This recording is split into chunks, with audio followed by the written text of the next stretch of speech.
Assalamualaikum warahmatullahi wabarakatuh. Alhamdulillahirabbil alamin. Wassalatu wassalamu ala asyrafil anbiya'i wal mursalin sayyidina wa maulana Muhammadin wa ala alihi washabbihi ajmain, amma ba'd.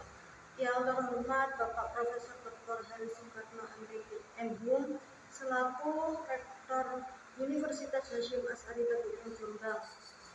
Yang saya hormati Bapak Jasminto MPDI selaku Wakil Dekan Fakultas Agama Islam.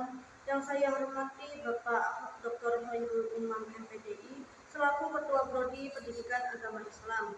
Dan yang saya hormati Bapak Dr. Harifuddin MAG selaku dosen pengampu mata kuliah filsafat ilmu pendidikan Islam. Dan tak lupa juga kedua orang tua saya yang telah mendidik dan mendukung saya hingga sejauh ini. Sebelumnya, izinkan saya untuk memperkenalkan diri. Nama saya Edka Amalia Tusolihat dengan NIM 2393044104. Di sini saya akan memenuhi tugas mata kuliah saya, mata kuliah filsafat ilmu pendidikan Islam, yakni mempresentasikan tentang hakikat manusia. Langsung saja pengertiannya yaitu Anas adalah sebagai makhluk sosial.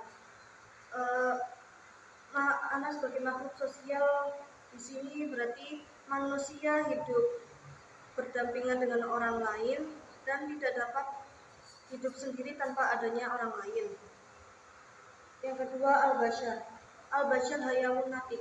Istilah dalam ilmu mantik yang berarti manusia adalah hewan yang bisa berpikir.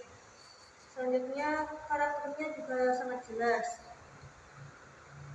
Bani Adam. Bani Adam sendiri adalah anak atau keturunan Nabi Adam. Selanjutnya, al-insan.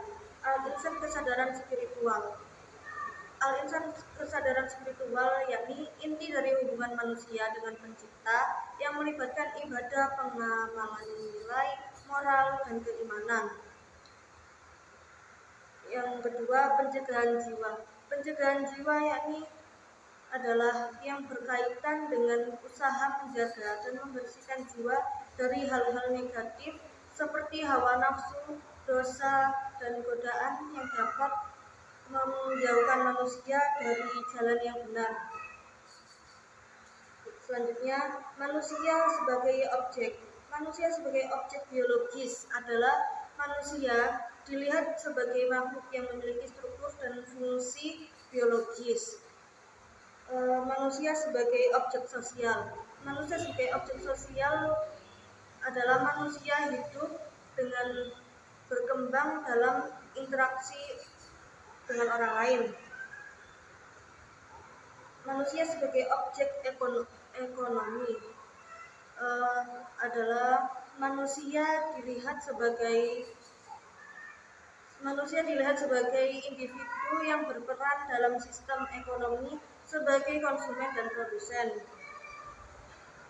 Selanjutnya, manusia sebagai objek psikologis adalah makhluk yang memiliki pikiran, emosi, perilaku yang dapat dianalisis dan dapat dipelajari. Manusia sebagai objek pendidikan. Manusia sebagai objek pendidikan yakni individu yang dapat diajarkan atau dididik dan dilatih untuk memperoleh pengetahuan, keterampilan, serta nilai-nilai pendidikan. Selanjutnya, manusia sebagai objek kultural. Manusia sebagai objek kultural adalah manusia dilihat sebagai makhluk yang terlibat dalam penciptaan, pelestarian, dan transmisi budaya.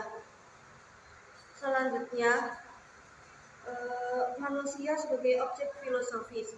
Manusia sebagai objek filosofis adalah makhluk yang memiliki kemampuan kesadaran diri untuk berpikir secara rasional. Selanjutnya, manusia sebagai subjek. Manusia sebagai subjek spiritual yaitu manusia berhubungan dengan dimensi non-fisik atau rohani.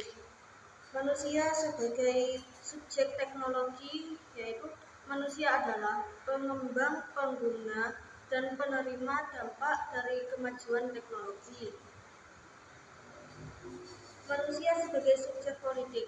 Manusia sebagai subjek politik yaitu manusia yang berperan dalam struktur pemerintahan, pembuatan kebijakan, dan dinamika sosial.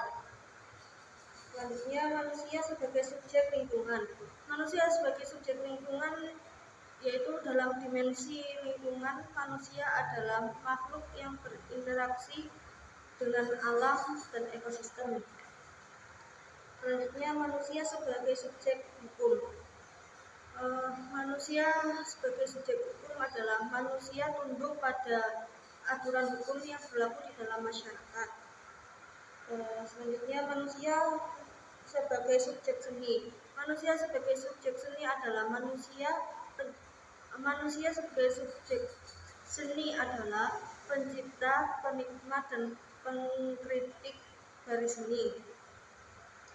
Selanjutnya, manusia sebagai subjek kesehatan. Manusia sebagai subjek kesehatan yaitu manusia bertanggung jawab atas kondisi fisik dan mental mereka sendiri. Manusia sebagai subjek etika.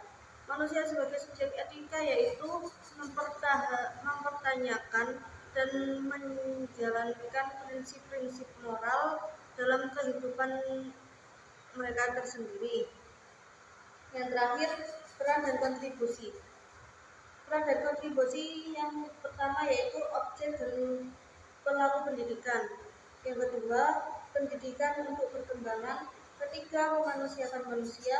Keempat, esensi manusia. Kelima, pendidikan untuk kesempurnaan. Yang keenam, pendidikan pengaruh untuk kepribadian. Dan yang terakhir, menumbuhkan budi pekerti pada manusia. Sekian presentasi dari saya. Kurang lebihnya mohon maaf. Wassalamualaikum warahmatullahi wabarakatuh.